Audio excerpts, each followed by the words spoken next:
Hello there, this is Ulrich Wegenast from Stuttgart. I'm really sorry that I can't be with you this evening in Mexico City.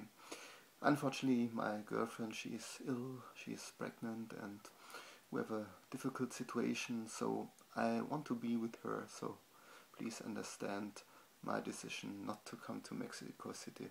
I'm really sad that I can't share the films with you in person, but it is like it is.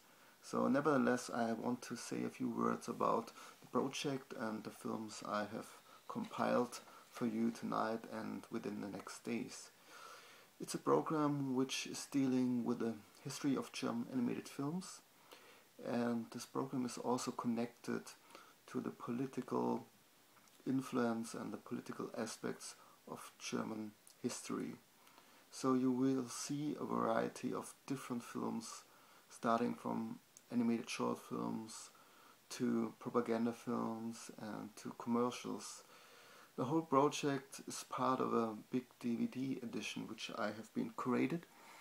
It's called The History of German Animated Film, and it's a DVD edition with 101 films starting from 1909 until 2005, and it gives a kind of survey about the variety of German animated films, and also it shows the different periods of German history, which you may know is a very unstable history.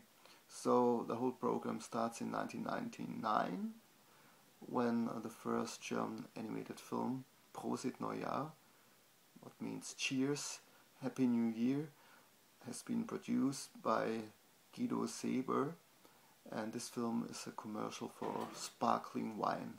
So the starting point of German animated film can be found in commercials, as in other countries it was the same. So the project is a cooperation between Goethe Institute and Absolute Medien, and I did the curatorial work because my main job is to run the Stuttgart Festival of Animated Film, which has been finished 3 days ago, so I'm still quite busy here in Stuttgart, and yes, it's one of the biggest festivals in the world, and it deals with animated film. We have around 2,500 submissions and around 2,000 guests and accredited people here in Stuttgart. So the festival is over, I'm fine, and I hope next year I will be in Mexico City. So let me say a few words about the 5 programs which I've compiled for you. The programs, mostly they stem from the DVD edition, but I also included some recent works, and I give the program 5 chapters. The first program, it's a little bit in historical order, will be dealing with the animation during the monarchy in Germany and the Weimar Republic, so the 1910s and 1920s, and you see that animation really from the beginning was a medium and is a medium of propaganda. So the first 3 films are propaganda films, which try to promote so-called war loans. The people from Germany should pay an amount to the state to help with the war financing.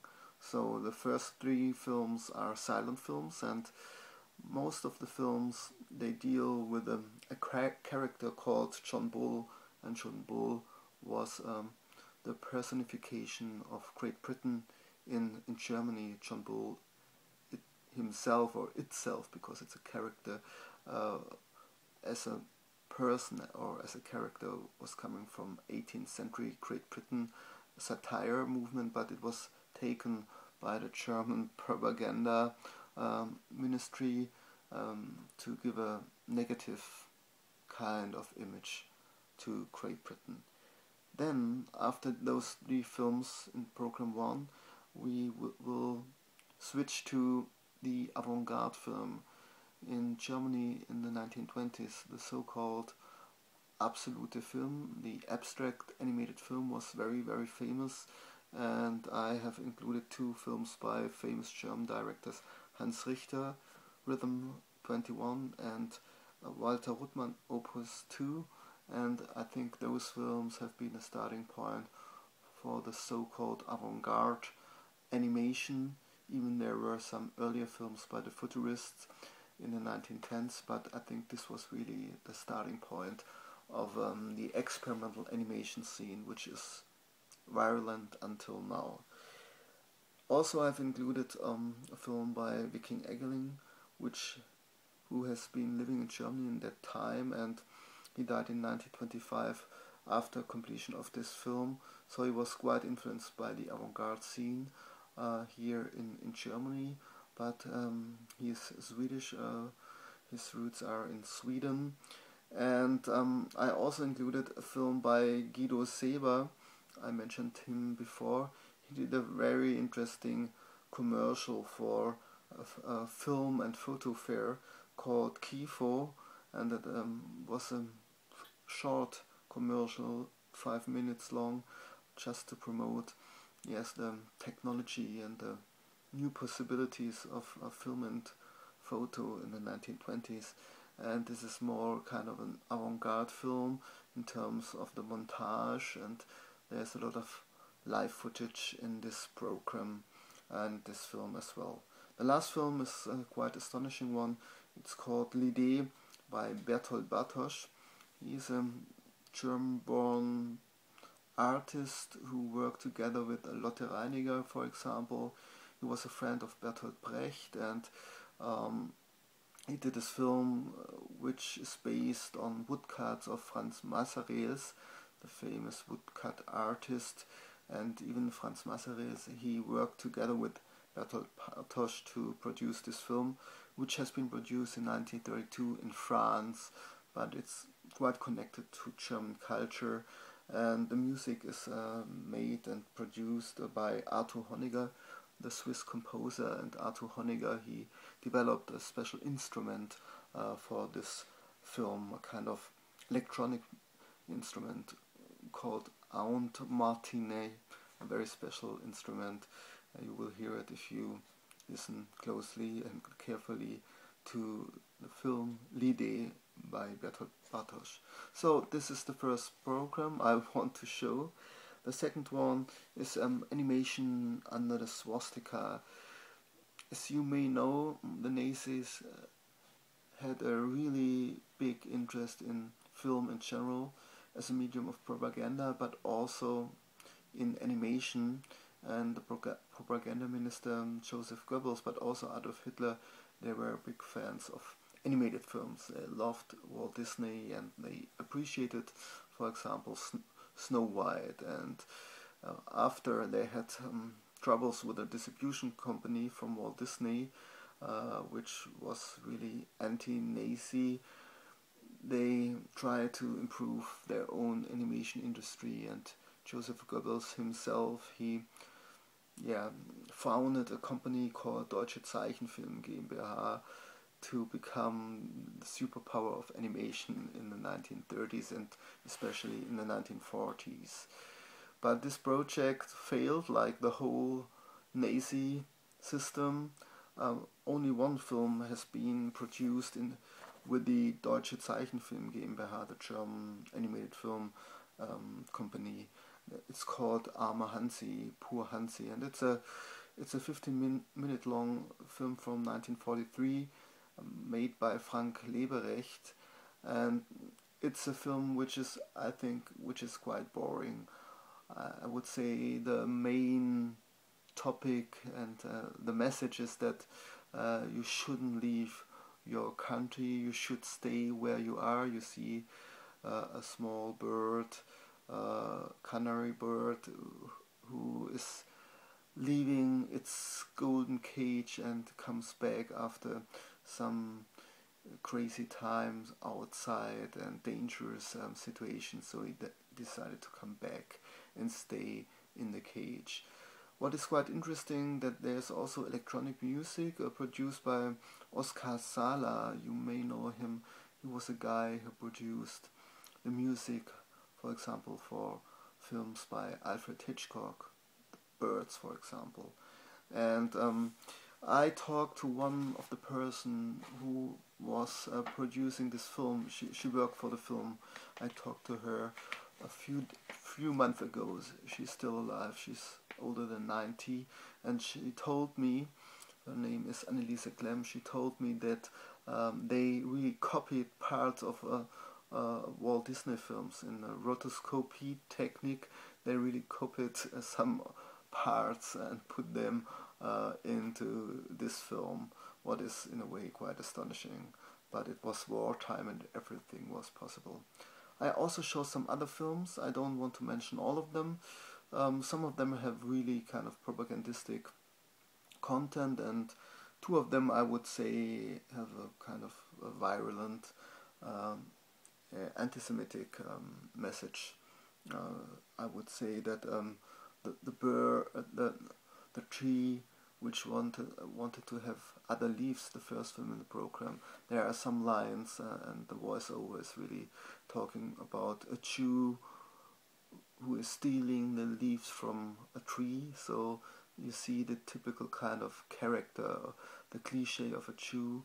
And another film which is really astonishing and also has this kind of anti-Semitic content is The Troublemaker, Der Störenfried by Hans Held, who was also involved in rocket production. And you see a fox which is a little bit looking like an aristocrat, which is stealing some young rabbits, and this is also a motive of the propaganda that the Jews are stealing the children. So this film is really hard to stand, I have to say. And there are also, in terms of sound, some elements I want to mention. For example, you see some wasp, kind of a wasp army, and the sound of the wasp is coming from original sound of bombers, of German bombers, and so yes, this film is really produced in a period of wartime, and everything in the film is connected to war and warfare, I would say. I also included some commercials. One commercial is coming from 1947, so it's after the war, and it's a film about moth repellent or insect repellent, and it's interesting to listen to the film and watch it because it deals about the role of the United Nations, and there's a line which is telling United Nations can't do anything against it. We need weapons, we need power. So it's still in this kind of ductus of speech, which is connected to Nazi time. And the last film of the program is quite astonishing because it's also it's an experimental animated film. It's painted on the film stock. It's called Ballet, or German Strichpunkt Ballet by Herbert Segelke. It has been produced in Inner Immigration in 1943, and it uses jazz music. And in that time, as you may know, in Germany, jazz music was forbidden, but also abstract art, avant-garde art was not allowed in Germany, and people who made avant-garde and experimental art, they had no chance to exhibit their work. So that was quite astonishing to produce a film. And there were some kind of hedonist resistant groups, the so-called swing youth.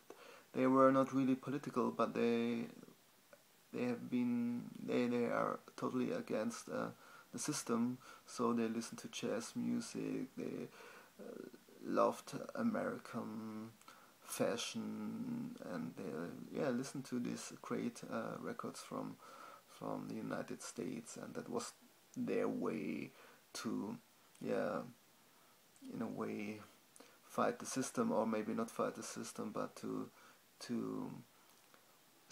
step away a little bit and to show that they're not satisfied and not that they not agree with the system from the Nazis. So this program is really diverse. You see avant-garde films, you see propaganda films, you see commercials.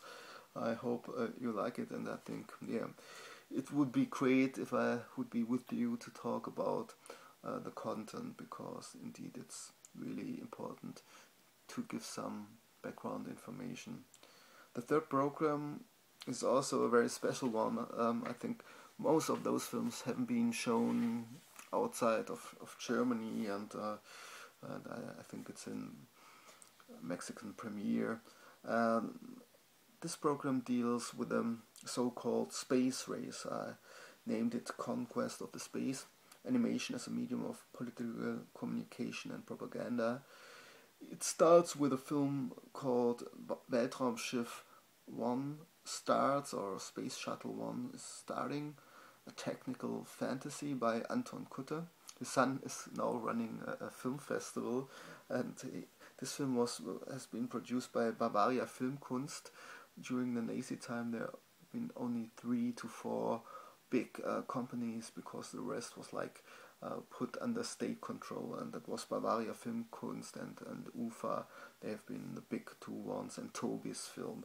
And this film is maybe, we are not sure, but maybe made out of 2 different films, but it's 22-minute long, and it deals with space flight, and it's a special effects film. So most of the film is live action, but you see some stop motion elements and the space, the rocket which is starting. I think it's a quite interesting film, because if you look at the film, watch it carefully, you see there are no symbols of the Nazis. There are no swastikas at all, what is quite astonishing. And also there's the international press. There's no connection to the Nazi propaganda, which is quite astonishing. And even the main character, the hero, he is a person who is not that, I would say, euphoric, or he's really kind of a critical person, and even if he reaches the sky and succeeds to be the first person in space, the comment which he's giving is not enthusiastic. So that's quite untypical, because normally during Nazi time, if you watch all the propaganda films, if you watch the films by Leni Riefenstahl in regard to the Olympic Games, or the films of the Nazi party meetings, those films are always very, very much enthusiastic and propagandistic, but this film is not that affirmative. It's a very special one, I would say. Then I have put 2 other films in the program. Both films have been produced in East Germany, so in the socialist German state, in the GDR, German Democratic Republic. One film is called Gleich links hinterm Mond, so left behind the moon, and it's a puppet animation film which is dealing with a space race, that the young pioneers, young children from East Germany, they are having kind of space shuttles, the very famous space shuttle from that time. And you will see the content is quite funny, and it deals exactly with this period of time in the late 1950s, when the United States and the USSR had this space race, and yes, I think the whole period of time is encapsulated in this film. Like in the other film, it's produced in the same time, in 1959, Sensation of the Century by Otto Sacher, which also is dealing with a space race, but this time from the other side. It yes, it's a satire on the United States and their space race. And I don't want to explain too much. You will see the content, and it has a really typical plot, I would say, in terms of propaganda or political communication. So these films are really a reaction on the immediate political situation where the Cold War was moving on in a way, and animators in the German DEFA studios had to fulfill, yes, the targets of the political party of the SED, the Social Unity Party, and in DEFA studios in Dresden. This was a really big studio with sometimes around 500 animators and artists there, so it was a big factory of animated films, and they had to promote the socialist vision and indeed all the state elements. So you will see those 3 films, which are altogether around 60 minutes long. The 4th program is a program in which I compare West and East Germany, especially in the 1960s, but also 70s and 80s. It's on critique and subversion in animated film in East and West Germany. As I mentioned before, East Germany had a big studio, DEFA Studios, for animated films. But within the studio, some astonishing films have been produced. Films which are criticizing the East German political system. They are criticizing that they can't leave the country, that they can't go to West Germany. And one of these really astonishing films is Einmat by Lutz Dambeck from 1981. And that was a period in the early 80s in East Germany, where artists become really critical towards their own country. It was a time after a very famous singer and songwriter, Wolf Biermann, had to leave the country because of his critical comments on the Socialist Party. And after this kind of act of aggression against East German artists really become annoyed by the East German system, and even they could produce films within the state studio. That was really interesting to see that a subversive film has been produced in the state studio DEFA. So Einmat is really an astonishing film, I would say. I have implemented 2 other films from East Germany, Die Panne and Monument. Both films have been produced by the end of East Germany in the late 80s, in the period of the fall of the wall. So those films are really comments on what's going on, and also it's a comment about opportunism in Germany in general. But we start with films from the 1960s. The Garden Gnomes by Wolfgang Urs and Boris Borisholm, Black, White and Red by Helmut Herbst from 1963-64, and Rhinoceros by Jan Lenica, and a film by Franz Vincenson. You see that those films are influenced also by the student rebellion, or they aren't influenced. They were maybe one part of it, because those films have been produced in the early 60s, before the student rebellion, and they have been connected to the so-called Oberhausen Manifest, This manifest was connected to the Oberhausen Short Film Festival and was very influential in Germany, but also in Europe in general. And those films I mentioned are criticizing the West German way of living, the West German state.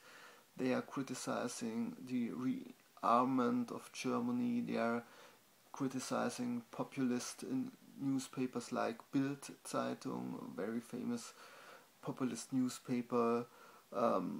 Yeah, you see they work with a kind of collage technique. And for example, Helmut Herbst, he was very much influenced by a very famous German artist, John Hartfield. And this kind of collage technique combined with cutout animation makes this film black, white, red quite unique. And when I mention the color black, the combination of colors black, white and red, you should know that the color of the monarchy in Germany was black, white and red. The color of the Nazi system, the Nazi Germany, was black, white and red. And also the populist newspaper Bild Zeitung has the color black, white and red. And Helmut Herbst want to connect the three elements and show that there's a kind of a continuity in political development. And yeah, this was a really harsh critique, especially towards the Bild Zeitung, but that was quite common in the 60s in Germany, that young students attack this newspaper because of its populist content and even sometimes racist content. The last film in this program is also unique, I would say. It's also produced in the German Democratic Republic in East Germany, but it has been produced independently on Super 8 stock, and it's called Action Situation. The director is Helge Leiberg, and there were in the 80s, early 80s until the end of the East German system, were a lot of anarchist artists coming from painting, from performance art, and they really want to combine painting, performance art with animation and music.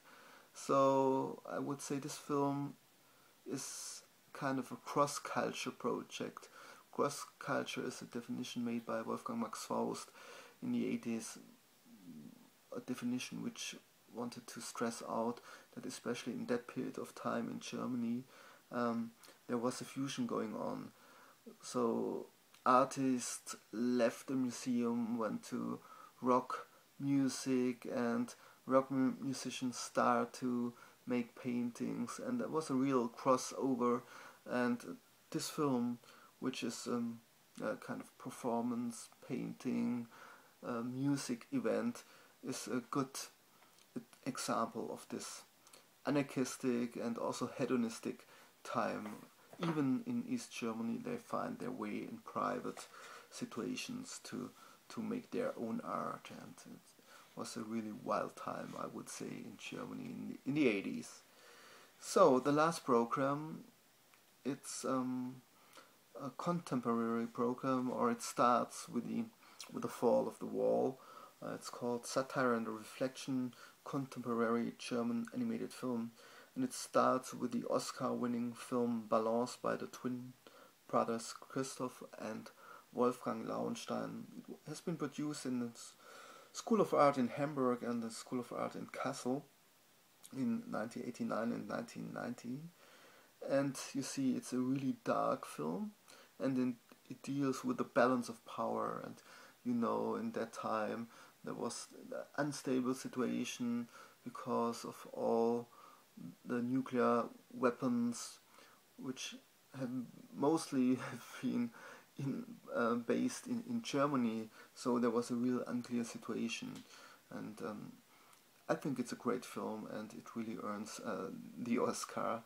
The next film is The Confession by Professor Jochen Kuhn. He's professor in the Ludwigsburg Film Academy, and it's a fictitious dialogue between the Pope John Paul, and the East German president Erich Honecker. You don't know him, but he was very famous, and it's a really weird dialogue between those different men, who really influenced history worldwide, I would say. But Erich Honecker, he had to leave, so this film is also a kind of a farewell song, a farewell film on the East German state. The next film is from 2003. It's by a couple called Hannah Nothold and Fritz Steinkobe. It has a Spanish title, YOLO V, and this film is a very interesting low-tech computer animated film, but with an outstanding artistic quality, and it deals with the Spanish Civil War in the 1930s and connects the Civil War to the very famous drawings and sketches of a very famous Spanish artist. You all know him. So I let it to you. You will see immediately whom I mean. He had made maybe the most outstanding sketches on social issues. So yeah, you will know the person.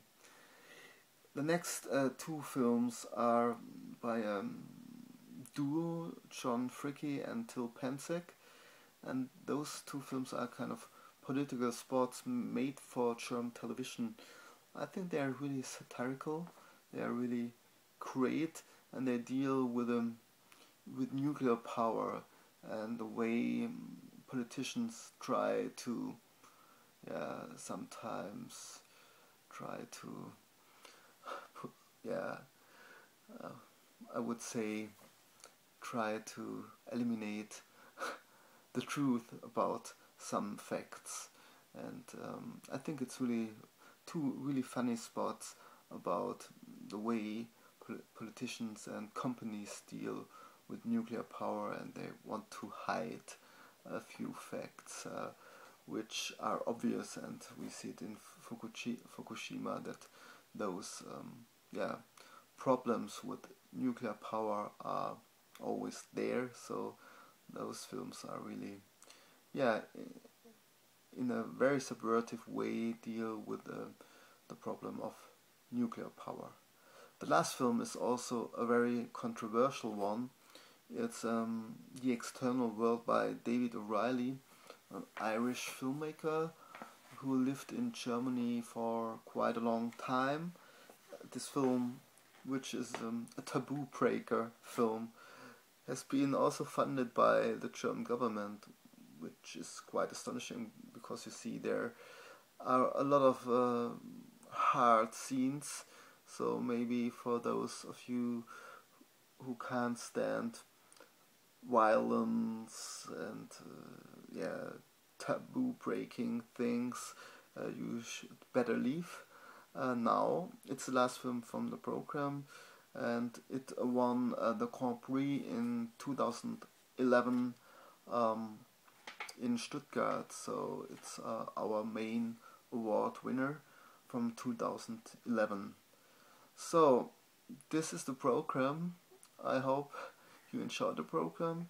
I hope my introduction wasn't too long.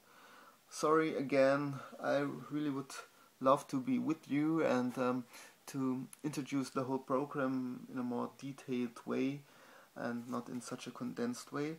So if you are interested, here again, history of German animated film, a lot of films, and thanks to Goethe Institute that they produced this wonderful DVD edition, and they did the subtitles in English and Spanish and French and Japanese and Arabian languages. So thanks to Goethe Institute, and indeed thanks to Animasivo, to Lucia, and that you wanted to bring me to Mexico City to your wonderful Festival de Mexico. I would love to be here, but it's not possible this time. Hopefully next time. Enjoy the 5 programs. Goodbye, tschüss, Wiedersehen, take care.